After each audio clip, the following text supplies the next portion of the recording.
কয়েকটা বিল উপস্থাপন করা হয়েছে, যার মাধ্যমে মূলত স্থানীয় সরকার বা স্থানীয় প্রশাসন ব্যবস্থা যা রয়েছে তার পিঠে ছুরিকাঘাত করা হচ্ছে, যেটা বিএনপির কোনো ইশতেহারে ছিল না। আমাদের ট্রেজারি বেঞ্চে যারা আছেন তাদের কোনো ইশতেহারে ছিল না। আমাদের বিএনপি দলীয় যেই ইশতেহার ছিল 31 দফা, 31 দফার 20 নং দফায় ছিল যে হচ্ছে মৃত্যু কিংবা কোনো দণ্ডে দণ্ডিত হওয়ার আগ পর্যন্ত কোন সিটি কর্পোরেশন, পৌরসভা কিংবা স্থানীয় সরকারের কাউকে অপসারণ করা হবে না।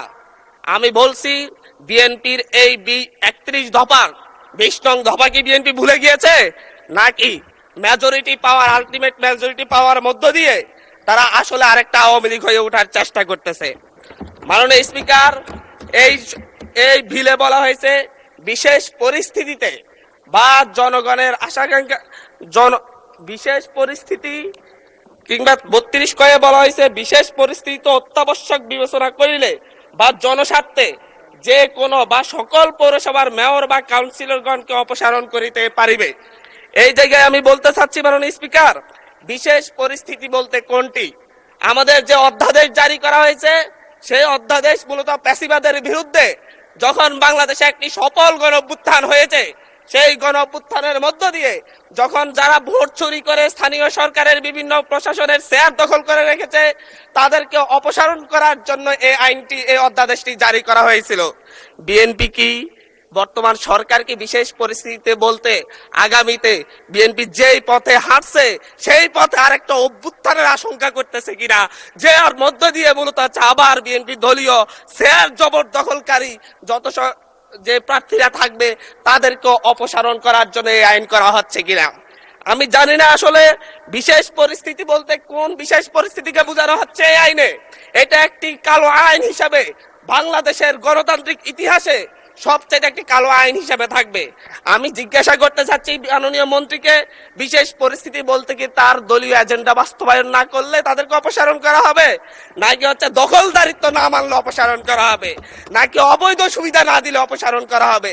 এটা কোন সময়ে কোন বিশেষ পরিস্থিতিতে অপসারণ করা হবে তার সুনির্দিষ্ট কোনো ব্যাখ্যা নেই। এর মধ্য দিয়ে মূলত স্থানীয় নির্বাচন এবং গণতন্ত্রের ফিতে ছুরিকাঘাত করা হচ্ছে। মাননীয় স্পিকার, এখানে বলা হচ্ছে উপযুক্ত ব্যক্তি যদি বিশেষ পরিস্থিতিতে সরকার এই ক্ষেত্রে নিয়োগও করতে পারবে। এই আইনের অন্যান্য বিধান কিংবা আপাতত বলবৎ অন্য কোন আইন যাহা কিছুই থাকুক না কেন, সরকার বিশেষ পরিস্থিতিতে অত্যাবশ্যক বিবেচনা করিলে জনস্বার্থে কোন পৌরসভা উহার কার্যাবলী সম্পাদনের উদ্দেশ্যে একজন উপযুক্ত ব্যক্তি বা প্রজাতন্ত্রের কর্মে নিযুক্ত উপযুক্ত কর্মকর্তাকে পরবর্তী আদেশ না দেওয়া পর্যন্ত প্রশাসক নিয়োগ করিতে পারিবে। উপযুক্ত ব্যক্তি বলতে কি হচ্ছে দলীয় কোন নেতা কিংবা লাঠিয়াল হবে, নাকি হচ্ছে কোন মন্ত্রী এমপির সন্তান হলেই হবে? এটা উপযুক্ত ব্যক্তি বলতে কাকে বোঝানো হচ্ছে তা কিন্তু আমরা বুঝতে পারছি না মাননীয় স্পিকার।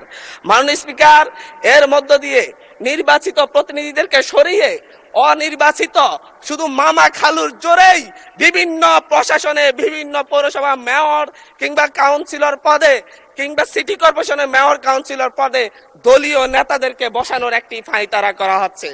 মাননীয় স্পিকার, আমরা কোনো কথা বলতে গেলেই আমরা দেখি যে হচ্ছে বিভিন্ন সময় যখন হচ্ছে আওয়ামী সংসদ ছিল, ফ্যাসিবাদের সংসদ ছিল, তখন স্বজন হারানোর বেদনা উঠে আসতো মাননীয় স্পিকার। এখনো দেখা যাচ্ছে আমরা যখনই গণতন্ত্রের কথা বলি, যখনই স্থানীয় সরকারকে আমরা শক্তিশালী করার কথা বলি, তখন বলা শুরু করে আমরাই তো গণতন্ত্রের প্রবক্তা, আমরাই তো নতুন করে বাংলাদেশকে গণতন্ত্র উপহার দিয়েছি, আমরাই তো বাংলাদেশে নতুন গণতন্ত্রের পুনর্জন্ম দিয়েছি। 17 বছর ধরে আমরা লড়াই করেছি। 17 বছর ধরে লড়াই করেছেন বলে বাংলাদেশের গণতন্ত্রকে আবার গলা টিপে হত্যা করার সুযোগ নেই। আবার মাগুরা নির্বাচনের মতো আজকে বগুড়ার নির্বাচন এবং শেরপুর নির্বাচনের কারচুপি দেখেছি আমরা মাননীয় স্পিকার। আমরা যখনই ফেসবুকে ঢুকি, আমরা যখনই দেখি যে বিভিন্ন সংবাদ মাধ্যমে ধানের শীষে ছাপ্পা সিল মারা হচ্ছে মাননীয় স্পিকার। আজকে 2024-এর এমন রক্তক্ষয়ী সংঘাতের পরে আজকে যখন একটা উপনির্বাচন এবং একটা স্থগিত হওয়া নির্বাচন হতে যাচ্ছে, তখন আমরা দেখছি বিরোধী দলীয় এজেন্টদেরকে ঘাট ধাক্কা দিয়ে বের করে দেওয়া হচ্ছে, কেন্দ্রের ভিতর ঢুকে এজেন্টদেরকে আহত করা হচ্ছে এবং ছোট ছোট বাচ্চাদেরকে লাইনে দাঁড় করা, স্কুলের বাচ্চাদেরকে লাইনে দাঁড় করে ভোট দিতে দেওয়া হচ্ছে। এর চাইতে নির্লজ্জতা আর কি আছে মাননীয় স্পিকার? এর মধ্য দিয়ে মূলত আরেকবার বাংলাদেশকে সংকটে ফেলা হচ্ছে। একটা বিষয় হচ্ছে, আমাদের যে ট্রেজারি বেঞ্চ রয়েছেন, ওই ট্রেজারি বেঞ্চের নেতারা বারবার বাংলাদেশের গণতন্ত্রকে হত্যা করার চেষ্টা কিন্তু করেছেন, কিন্তু ওনারা ব্যর্থ হয়েছেন, আওয়ামী লীগের মতো সফল হন নাই। 1994 সালের মাগুরার নির্বাচনের মধ্য দিয়ে ওনারা চেষ্টা করেছিলেন একতরফা নির্বাচন করে টিকে থাকতে। 1996 সালে একতরফা একটা নির্বাচন করেছিলেন, 12 দিনের মাথায় জনগণের চাপে সরকার থেকে পদত্যাগ করে তত্ত্বাবধায়ক সরকার ব্যবস্থা দিতে হয়েছিল। আবার 2006 সালে এসে বিচারপতির 2 বছর মেয়াদ বাড়িয়ে তারপর আবার ক্ষমতায় থাকার বন্দী করেছিলেন, কিন্তু বাংলাদেশের জনগণ সেই সুযোগ দেয় নাই। চুরি করা যায়, কিন্তু চুরি করে সেটা আর হজম করা যায় না, যেটা আওয়ামী লীগ করেছে মাননীয় স্পিকার। ঠিক একই ভাবে 2024 সালে এসে এখন 2026 সালে এসে এখন আবার চুরির ধান্দায় নেমেছে। এবং চুরি করে আমি আবারও বলছি, বিএনপি যতই চেষ্টা করুক আওয়ামী লীগ আর হইতে পারবে না মাননীয় স্পিকার। মাননীয় স্পিকার, আমরা ভোটাধিকার নিয়ে কথা বলবো, আমরা ঘুমের অধ্যাদেশ নিয়ে যখন কথা বলি যে হচ্ছে ঘুমের অধ্যাদেশ কেন বাতিল করা হচ্ছে, তখন ট্রেজারি বেঞ্চের মন্ত্রী দাঁড়ায় বলে আমাদের স্বরাষ্ট্রমন্ত্রী অনেকদিন ঘুমছিলেন, আমরা কি ঘুমের বেদনা বুঝি না? আমাদের মাননীয় প্রধানমন্ত্রী এতদিন নির্যাতন ছিলেন, আমরা কি বুঝি না ঘুমের বেদনা? শেখ হাসিনার মতো স্বজন হারানোর বেদনা এত বেশি বুঝেন, কিন্তু ছায়াই ঘুমের অধ্যাদেশ, ঘুমের তদন্ত করতে হলেই আপনাদের সরকারি কর্মচারীর বিরুদ্ধে তদন্ত করতে হলে সরকারেরই অনুমতি লাগবে, সেই আইন করে যাচ্ছেন। আবার বলতেছেন যে হচ্ছে সরকারি কোনো গোপনীয়তার জন্য কাউকে গুম করা হলে সেটা গুম হিসেবে যেন বিবেচনা করা না হয়। এটা তো দ্বিচারিতা ছাড়া আর কিছু না মাননীয় স্পিকার। মাননীয় স্পিকার, মানবাধিকার কমিশন অধ্যাদেশ বাতিল করে দিয়ে আবার সেই শেখ হাসিনার 2009 সালের প্রয়োগ করা আইনে তারা ফিরে যাচ্ছে। শেখ হাসিনা খারাপ, আওয়ামী লীগ খারাপ, সবকিছুই খারাপ, কিন্তু আওয়ামী লীগ ক্ষমতায় থাকার জন্য আওয়ামী লীগের যত বিধান আছে, নিয়ম নীতি আছে, সবগুলাই আজকে কি ভালো হয়ে যাচ্ছে মাননীয় স্পিকার। কিন্তু অভ্যুত্থান পরবর্তী যে মানবাধিকার অধ্যাদেশ, যেটাকে সকলেই গ্রহণ করেছে, সেই অধ্যাদেশকে তারা বাতিল করে ফায়ে ছুড়ে ফেলে দিয়ে মূলত জাতির সাথে প্রতারণা করছে মাননীয় স্পিকার। মাননীয় স্পিকার, এই থেকে আজকে সুপ্রিম কোর্ট সচিবালয় অধ্যাদেশ বাতিল করে দিয়েছে। আমাদের মাননীয় প্রধানমন্ত্রী তারেক রহমান সাহেবের ওনার একটা ফেসবুক পোস্টেই উনি উল্লেখ করেছেন সুপ্রিম কোর্টের জন্য আলাদা সচিবালয় করা হবে এবং সুপ্রিম কোর্টকে বিচারালয়কে স্বাধীনতা দেওয়া হবে। আজকে আইসা বলতেছে সুপ্রিম কোর্ট সচিবালয়ের কোনো দরকারই নেই, কোনো প্রয়োজনীয়তা নাই। এখন যদি বলি যে হচ্ছে আমরা বিচার বিভাগের স্বাধীনতা চাই, 28 জন বিচারককে শোকজ করা হয়েছে তাদের অভ্যন্তরীণ মেসেঞ্জার গ্রুপে শুধু আলাপ আলোচনা করার কারণে।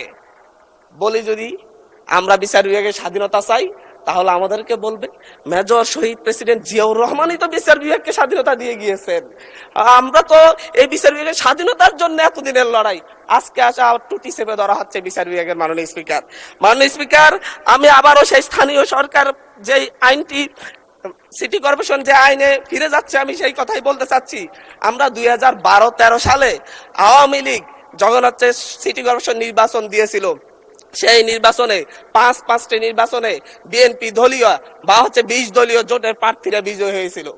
বিএনপি আওয়ামী লীগ কারচুপি করতে পারে নাই, কিন্তু পরবর্তীতে সেই নির্বাচিত মেয়রদেরকে অপসারণ করে আওয়ামী লীগ তাদের দলীয় এবং হচ্ছে বিভিন্ন প্রশাসক বসিয়েছিল। মাননীয় স্পিকার, দীর্ঘদিন ধরে ট্রেজারি বেঞ্চের মেয়র আরিফ, তৎকালীন সিলেটের মেয়র ছিলেন আমাদের বর্তমান এমপি সিলেটের আরিফ ভাই, ছিলেন হচ্ছে আব্দুল মান্নান, প্রফেসর আব্দুল মান্নান সাহেব, প্রত্যেককে তাদেরকে গাজীপুরে ছিলেন, তাদের প্রত্যেককেই তাদের চেয়ারে বসতে দেওয়া হয় নাই।